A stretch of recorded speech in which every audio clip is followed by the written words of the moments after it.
이번 시간은 컴퓨터와 정보기술의 이해 기말고사 대비 요약 정리 특강 시간입니다. 이제 그렇게 가질 텐데요. 실제 이번 특강은 기말고사가 아마 다음 주에 시험이 있을 텐데요. 그에 대비해서 1주차부터 14주차까지 우리가 학습했던 내용을 이제 퀵하게 한번 쭉 이렇게 서베이하는 형태로 강의를 진행하도록 하겠습니다. 저에게 주어진 시간이 한 25분 정도 주어졌으니까요. 뭐 모든 내용을 우리가 다 볼 수는 없지만 문제가 이런 문제가 나오고 또한 우리가 1주차부터 이런 내용을 학습했다 정도를 여러분 유념하시면 학습하시는 데 도움이 되지 않을까 싶습니다. 자, 그러면 우리가 학습했던 내용을 먼저 보면, 자, 뭐 평가 방법입니다. 우리가 1주차부터 제가 말씀드렸는데요. 뭐 저희 컴퓨터와 정보기술에 의해 평가 방법은 출석, 퀴즈, 그리고 기말고사뿐만 아니라 뭐 수업 참여도로 평가한다라고 말씀드렸습니다. 우리가 이제는 우리 시험은 아시다시피 중간고사는 우리가 특별하게 보지 않았잖아요. 그렇죠? 중간고사를 보지 않았기 때문에 기말고사로 이제 대부분 평가하고 그다음 퀴즈와 수업 참여도 출석 점수로 평가하겠습니다. 그다음은 실제 우리가 기말고사 출제 상황입니다. 지금 기말고사는 이렇게 출제했습니다. 총 19문제 출제했고 객관식 15문항, 단답형 4문항 출제했습니다. 근데 응시 시간은 30분입니다. 실제 19문항 20문제라고 잡고 19문장 20문항에 30분이면 한 문항당 1분 내지 2분 안에 응시가 해야 되겠죠. 그래서 객관식이고 단답형 혼합되어 있다. 시험은 12월 8일 날 9시부터 11시 59분까지 시험이 출제됩니다. 자, 그러면 1주차 우리가 내용 살펴보도록 할게요. 우리가 1주차 학습했던 내용 그냥 기본적인 개요 정도 내용을 우리가 학습했죠. 뭐 그냥 가장 일반적인 내용들이었는데요. 1주차 요약 정리 보면 아마 항상 우리가 컴퓨터 개론도 마찬가지지만 정보기술에 의해 가장 초창기에 나왔던 건 컴퓨터의 발전 과정 나왔죠. 뭐 1세대 컴퓨터, 2세대 컴퓨터, 3세대 컴퓨터 이러면서 컴퓨터가 진행되어 오는 과정 이야기했습니다. 그렇죠? 그래서 1주차에는 뭐 애니악, 에드삭, 그다음 에드박, 유니박 이런 컴퓨터들이 발전되어져 왔다 이런 이야기 했고 그 다음 우리가 또 살펴봤던 내용이 방금 제가 말씀드린 것들 컴퓨터의 세대별 발전 과정 우리가 지금 현재 쓰고 있는 이 컴퓨터가 오기까지 1세대, 2세대, 3세대 발전되어 과정이 왔는데요. 뭐 1세대는 대부분 진공관이라고 부르는 유리로 생긴 엄청난 큰 박스 같은 것들 그다음에 트랜지스터 그 다음에 IC 그 다음에 고밀도 직접배로 혹은 5세대까지 이제 VLSL 구분을 두지만 우리는 그냥 1, 2, 3, 4대로 구분했죠. 주기억 장치, 속도, 그 다음에 각각 세대별로 사용되는 랭귀지는 어떤 것들이 있는지도 우리가 학습하였습니다. 1세대부터 2세대, 4세대, 5세대까지도 특징을 좀 몇 개 우리가 살펴보았네요. 그렇죠? 뭐 1세대는 크더라. 그렇죠. 당연히 그럴 수밖에 없고 2세대의 특징 운영체제가 이제 오퍼레이팅 시스템이라고 하는 운영체제가 등장하였고 3세대에서는 뭐 여러 가지 시분할 처리, 다중 처리 방식이 도입되었고 4세대는 이제 인공지능 전문가 시스템, 현재 우리가 쓰는 혹은 5세대까지 분류할 수 있지만 4세대까지 이렇게 분류해 보았습니다. 자, 1주차 했던 내용 이해하시죠? 기억하셔야 됩니다. 자, 그래서 또 이제 2주차 이제 접어들었습니다. 2주차에 우리가 살펴보았던 내용이 뭐 기본적으로 여러 가지 내용도 있겠지만 그냥 일반적인 내용으로 똑같이 마찬가지로 컴퓨터 개론적인 이야기 살펴보았는데요. 2주차는 우리가 살펴본 게 컴퓨터 시스템의 구성에 대해서 살펴보았네요. 지난주차 이제 이거 살펴본 내용인가 요건 스킵하면 되고요. 그렇죠? 지난주차. 그 다음에 1주차 살펴봤던 내용이 컴퓨터가 하는 여러 가지 기능들이 있죠. 화면에 보시는 것과 같이 뭐 처리, 저장, 입력, 출력 이런 4가지 기능 하드라 이해하실 거고 그 다음에 컴퓨터 시스템은 이제 하드웨어적인 구성으로 하드웨어와 소프트웨어로 나눠 볼 수 있었습니다. 그렇죠? 뭐 하드웨어에는 가장 중요한 것들이 이제 중앙 처리 장치라고 부르는 CPU들, 그다음에 저장 장치, 뭐 다양한 입출력 장치들로 구성할 수 있었고, 그다음에 소프트웨어 쪽으로 가면 소프트웨어에는 응용 소프트웨어와 시스템 소프트웨어로 나눠 볼 수 있었습니다. 이제 응용 소프트웨어는 다양한 유틸리티 프로그램이고 시스템 소프트웨어는 뭐 운영 체제라든지 펌웨어 같은 것들이 이제 대부분 실제 우리가 보시는 일반적인 내용이라고 할 수 있습니다. 자, 컴퓨터 시스템의 기본적인 구성 요소는 방금 제가 말씀드린 거죠. 크게 하드웨어와 소프트웨어로 나눠져 있고, 그렇죠?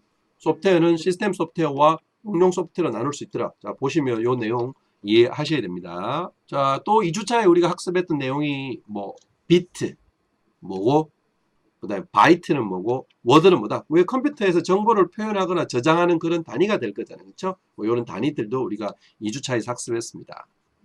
또한 2주차에서 이제 컴퓨터 시스템의 하드웨어 이야기하면서 중앙 처리 장치가 처리하는 여러 가지 단계가 좀 있었습니다. 그걸 사이클이라고 부르는데요. 중앙 처리 장치는 그냥 일을 하는 게 아니잖아요. 누군가가 일을 하라라고 지시를 하면 그 명령이 들어오게 되고 그게 피치 사이클 들어오는 피치 들어오고 그다음에 그걸 해석해서 실행하게 되고 그렇죠? 그다음에 뭐 어떤 모든 게 끝나면 저장하는 이런 사이클을 거치게 됩니다. 이게 머신 사이클이라고 불렀죠. 그래서 2주차 정리하기 한번 해보면 하드웨어 소프트웨어로 구성되어 있고 컴퓨터 시스템은 부팅, 동작 제어, 뭐 작업 수행이라는 이런 과정을 거쳐서 수행되더라.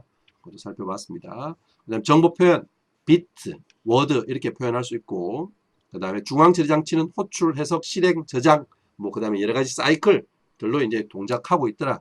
까지가 우리가 2주차에서 학습했던 내용입니다. 그 다음에 이제 우리가 3주차에 들어서는 이제 운영 체제에 대해서 이제 본격적으로 살펴보았습니다. 컴퓨터 소프트웨어는 크게 응용 소프트웨어와 시스템 소프트웨어로 나눌 수 있고 시스템 소프트웨어 하단에 이제 하드웨어가 있죠. 결국은 사용자가 직접적으로 하드웨어를 컨트롤하는 게 아니라 사용자가 응용 프로그램을 컨트롤하면 응용 프로그램이 운영 체제를 통해서 여러 가지 지시와 제어 명령을 하더라. 이런 내용 우리가 살펴보았습니다. 그래서 이제 우리가 쓰는 것은 이렇게 고급 언어인데 컴퓨터가 쓰는 언어는 기계 언어잖아요. 그렇죠? 그럼 누군가가 우리가 고급 언어로 표현하는 거 혹시 뭐 프로그램 개발자가 있다면 C로 개발한 랭귀지를 컴퓨터가 이해할 수 있는 기계어로 누군가 번역해 주는 놈이 필요하겠죠. 그 번역해 하는 역할이 바로 컴파일러란 녀석과 혹은 인터프리터란 녀석이 기계어로 번역해 주는 역할이다. 이런 것도 우리가 3주차에서 살펴봤습니다. 이제 3주차 내용이 이제 운영체제니까요. 운영체제 주요한 역할. 컴퓨터에서 운영체제가 없으면 안 되잖아요. 그렇죠? 윈도우 혹은 여러분 iOS 혹은 안드로이드 OS 없으면 컴퓨터 제대로 디바이스가 기동할 수 없죠. 그래서 컴퓨터 운영체제는 다양한 역할을 수행하고 있더라. 그 다음에 마지막으로 우리가 살펴봤던 게 이제 객체지향 언어. 객체지향 언어라는 게 있었는데요. 아마 좀 더 세부적인 내용이라서 아시는 분도 계시고 모르는 분도 계시겠지만 프로그램 랭귀지 종류의 절차식 언어와 객체지향 랭귀지가 있었다.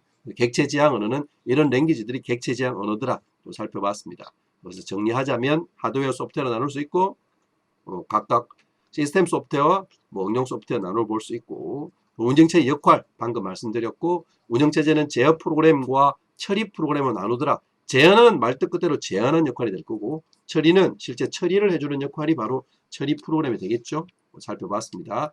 운영체제의 서비스인데요. 뭐 이런 다양한 서비스를 수행하고 있습니다. 운영체제는. 네, 마지막으로 컴파일러 역할. 그렇죠? 우리가 말하는 고급 언어를 기계어로 바꾸는 역할입니다. 자, 그럼 4주차 갈게요. 4주차는 이제 응용 소프트웨어에 살펴봤는데요. 뭐 일반적인 내용입니다. 응용 소프트웨어는 뭐다? 뭐 응용 소프트웨어는 우리가 쓰는 것들이 응용 소프트웨어들이죠. 그 다음에 응용 소프트웨어에서 이제 저작권 구분에 따라서 상용이냐, 쉐어웨어냐, 프리웨어냐, 공개형 소프트웨어냐까지도 우리가 살펴보았습니다.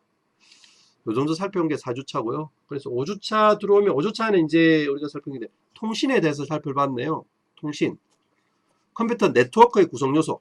당연히 보내는 사람이 있어야 되고 수신하는 사람이 있어야 되고 그 다음에 송신, 매체, 라인, 뭐 선이라고 부르는 유선이든 무선이든 선이 필요하겠죠. 그런 거 학습했습니다. 그 다음에 데이터 전송 방식에서 여러 가지 살펴보았는데요. 데이터를 던지는 방식입니다. 단방향 전송이냐, 반이중 전송이냐, 뭐 전이중이냐, 혹은 심플렉스 방법이냐, 헬프 디플렉스 방법이냐, 풀 디플렉스 방법이냐, 통신에서 전송 방법 이것도 우리가 살펴본 적이 있습니다. 그 다음에 컴퓨터 망을 구성하는 방법은 이제 토플로지라고 부르는데요. 컴퓨터를 3개, 4개가 있으면 어떻게 연결할 건가, 연결 구성에 따라서 하는 방법, 그 다음에 운영 형태에 따른 컴퓨터 분류 방법, 데이터 전송 방법에 따른 네트워크 분류 방법이 있었습니다. 뭐 상세한 내용은 아마 여러분들이 5주차 살펴보시면 내용 아실 텐데요. 컴퓨터 네트워크의 분류, 운영 형태의 분류, 그 방법에 대해서는 차이점은 이해하셔야 됩니다. 그래서 통신에 대해 살펴봤고 네트워크의 구성 요소 살펴봤습니다. 아, 이거 하나 빼먹었네요. 프로토콜이라는 용어 중요하죠. 그렇죠? 법이라고 했습니다. 우리가 데이터 통신할 때 하는 법, 여러분들 도로교통법, 뭐 형사소송법, 뭐 우리 이런 법을 지키고 살잖아요. 컴퓨터도 상대 송신자와 수신자가 원활하게 통신하기 위해서는 프로토콜이라는 이런 법에 따라서 통신을 하게 되죠. 그 다음에 컴퓨터의 망 구성 나왔네요. 컴퓨터 네트워크의 구조에 따라서 버스 형태, 링으로 구성할 거냐, 거물 형태로 컴퓨터를 구성할 거냐, 스타 구조로 컴퓨터를 구성할 거냐, 그 다음 운영 형태와 데이터 전송 방법에 따라서 컴퓨터망을 구성할 수 있더라. 살펴봤습니다. 그 다음 네트워크 종류는 뭐 팬, 랜, 웬, 맨 뭐 다양한 방식으로 우리가 서비스 범위에 따라서 구분할 수 있죠. 인터넷망은 TCP/IP라는 프로토콜에 따라서 서로 인터넷이 이루어지는 방법이더라 정도까지 우리가 살펴보았습니다. 자, 그리고 6주차에서 우리가 살펴봤던 내용은 인터넷 월드 와이드 웹이라는 내용을 살펴보았는데요. 뭐 인터넷은 IP라고 부르는 주소 체계가 있어요. 제가 여러분한테 편지를 보내려면 여러분 집 주소를 알아야 되는 것처럼 컴퓨터도 이런 IP라고 부르는 주소 체계로 되어 있더라. IP는 지금 현재 보시는 화면은 32비트 체계인데요. 현재는 이것도 확 모자라니까 확장된 체계로 64비트 체계로 이제 가지고 있습니다. 실제 우리가 여러분 세종사이버대학교 들어올 때 www.세종.ac.kr로 들으시면 실제는 세종.ac.kr이 아닌 저기 지금 콤마로 표시되어 있는데요. 점으로 표시되어 있는데 누군가가 도메인 네임을 숫자로 바꿔주는 역할이 필요하겠죠. 누군가가 해주는 것들이 있고 그게 DNS나 여러 가지 역할들이 수행하고 있더라. 그런 걸 통신에서 살펴봤습니다. 인터넷의 역사 살펴보시면 되고 월드 와이드 웹 활용 분야도 우리가 살펴봤습니다. 자, 7주차는 이제 중간고사 기간이니까 스킵하고 이제 8주차 강의로 들어가는데요. 8주차에서 우리가 살펴본 것은 멀티미디어에 대해서 살펴보았네요. 아주 심플하고 가장 간략한 내용입니다. 자, 멀티미디어 내용은 뭐 우리가 아시는 것처럼 아날로그가 있습니다. 뭐 LP판이라고 부르는 아날로그를 우리가 디지털로 바꿔야 되잖아요. 여러분 다 들은 게 이제 디지털 음원이잖아요. 뭐 MP3 파일이든 웨이브 파일이든. 그러면 아날로그 파형을 지금 저도 아날로그 목소리를 여러분들 전달해 주기 위해서 디지털로 변환되고 있는데요. 그 과정을 이제 보시는 뭐 표본이라고 부르는 샘플링 과정을 거치게 됩니다. 그래서 아날로그 파형을 잘게 나누어서 디지털화 시킬 때 나누는 샘플하는 거, 표본화 이런 단계 거치고 있습니다. 멀티미디어는 큰 이슈들이 없으니까 아마 읽어보시면 여러분들 잘 내용은 아실 것 같습니다. 뭐 여러분 BMP가 뭔지 JPG가 뭔지 GIF가 뭔지 다 보시면 아시잖아요. 이미지 포맷이 사운드는 웨이브, MP3 이런 거 포맷이 있다. 이런 거 보시면 아실 것 같습니다. 됐다. 자, 다음 9주차 우리가 들어갈게요. 9주차는 모바일 컴퓨팅에 대해서 여러분들과 학습을 진행하였는데요. 뭐 9주차에 살펴본 것은 모바일 컴퓨팅 개념 언제 어디서나 어떠한 디바이스에 상관없이 원활하게 통신을 이루게 하는 시스템이다. 뭐 컴퓨팅 개념이다. 이런 걸 살펴보았습니다. 모바일 서비스를 구성하기 위해서는 당연히 단말기, 네트워크, 그리고 모바일 플랫폼을 운영하는 플랫폼들, 그럼 다양한 컨텐츠들이 있어야 되겠죠. 모바일 컨텐츠의 특성은 상호작용성이라든지 적시 연결성, 그리고 지역 로컬이나 로컬라이제이션은 지역성, 개인성, 뭐 이런 특징들이 있다라고 살펴보았습니다. 실제 우리가 모바일 컴퓨팅에서 우리가 지금 뭐 5G, 6G라고 부르는 세대까지 오기 위한 세대별 발전 과정이 있었습니다. 1세대, 2세대, 2.5세대, 3, 4.5, 4세대까지 쭉 통신 과정이 변화되고 있는데요. 아날로그, 디지털, 무선 인터넷, 멀티미디어, 광대역, 그리고 EU라고 부르는 현재 우리가 살고 있는 4세대 이상의 세대들까지 첨단 기술 정보가 변화되고 있다라는 사실을 우리가 9주차에서 살펴보았습니다. 10주차에서 살펴보았던 게 이제 언제 어디서나 이야기하는 유비쿼터스 이야기죠. 도대체 유비쿼터스가 뭔데? 언제 어디서나 누가 제안했는데? 마크 와즈라는 사람이 이제 제안하였더라. 그런 거 언급드렸습니다. 유비쿼터스 특징 5N입니다. Anywhere, anytime, any network, any device, any service가 가능하도록 하는 게 바로 유비쿼터스라고 하더라. 그 정도 이해하시면 됩니다. 유비쿼터스의 또 5A에서 5C라는 개념도 있죠. 컴퓨팅, 커뮤니케이션, 컨텐츠, 커넥티비티, 클레임이라고 하는 이런 5C도 유비쿼터스의 특징 범주라고 할 수 있습니다. 이런 유비쿼터스를 하기 위해서는 뭐 유비쿼터스 센서와 디바이스, 뭐 당연히 플랫폼과 네트워크 기술이 필요하고 또한 유비쿼터스 이후의 여러 가지 방법들 중에 RFID 방법도 이제 하나의 태그 방법도 필요하더라. 자, 그리고 11주차에서 우리 살펴봤던 건 뭐 디지털 라이프 개요네요. 그렇죠? 여러 가지 트렌드에 대해서 살펴봤습니다. 스마트 카드, 접촉식이 있다, 비접촉식이 있다, 이런 거 말씀드렸고, 하이브리드 카드, 콤비 카드 정도 말씀드렸고, 뭐 11주차에서는 크게 상세하게 언급된 내용이 없으시네요. 그렇죠? 자, 12주차 우리가 저번 정보 보안 이야기를 12주차에서 이제 한 주차 동안 간략하게 살펴보았습니다. 뭐 보안이란 건 정보 보안의 목표 있죠. 우리가 보안 왜 하는데, 그렇죠? 보시다시피 이제 CIA라고 부르는 뭐 비밀성이라든지 무결성 혹은 이런 가용성을 지키기 위해서 실제 우리가 이걸 하고 있더라. 그런 것들을 우리가 살펴보았습니다. 그 다음에 우리가 또 내용 중에 살펴봤던 게 컴퓨터 악성 프로그램인데요. 도대체 웜과 악성 프로그램 차이가 뭔지 이런 거 구분도 하실 수 있어야 될 것 같습니다. 다음에 이제 정보 보안이니까 데이터를 암호화를 해야 되잖아. 그치? 컴퓨터를 암호화를 할 텐데, 뭐, 여기서는 컴퓨터 암호화하는데 이제 데이터 암호화입니다. 데이터 암호화할 때는 이제, 암호화하는 방법에 따라서 키를 사용하는 방법은 대칭키 암호화 방법과 공개키 암호화 방법이 있습니다. 뭐 공개이냐 비공개냐 뭐 그런 차이일 수 있는데요. 요 두 가지 차이점도 구분할 수 있어야 됩니다. 정보보안의 필요성을 아실 것 같고, 정보보안의 위협, 뭐 전송, 차단, 가로채기, 변조, 위조 이것도 아실 것 같습니다. 정보보안 서비스 유형 이런 서비스들이 있고, 그리고 컴퓨터 악성 프로그램들은 이런 웜, 트로이드 목마, 스팸 메일, 해킹, 크래킹 다 악성 프로그램을 할 수 있습니다. 암호화 기술 중에는 여러 가지 기술이 있지만 대칭키 방법과 공기키 방법이 있다. 이 두 가지 차이점 구분할 수 있어야 됩니다. 자, 13주차에서는 정보산업의 변천, 발전 뭐 이런 거 살펴보았는데요. 우리가 1차 산업, 2차 산업, 3차 산업, 4차 산업혁명 이렇게 쭉 진행되는 과정 살펴보았습니다. 뭐 농업부터 기계, 자동화, 현재 우리가 살고 있는 4차 산업혁명 세대까지 오는 특징들 구분하실 수 있어야 되는데요. IT 산업의 동향도 살펴보았고, 그리고 정보 산업에서 실제 여러 가지 산업화 시대에서 우리가 가져야 될 어떤 상이라고 해야 되나요? 뭐 그런 이야기도 우리가 나눠본 적이 있습니다.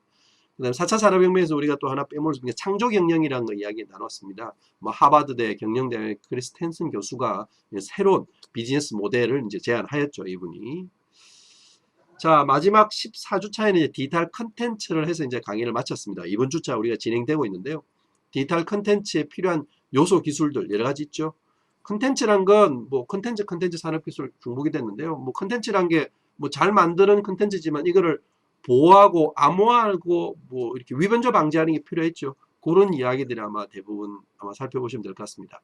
디지털 저작권 관리 컨텐츠를 만들었고, 요걸 이제 대표적으로 CCL이라고 부르는 크리에이티브 커먼 라이센스, 그렇죠? 그다음에 디지털 워터마킹들, 디지털 컨텐츠를 만들어서 잘 통제하는 기술이 필요하더라.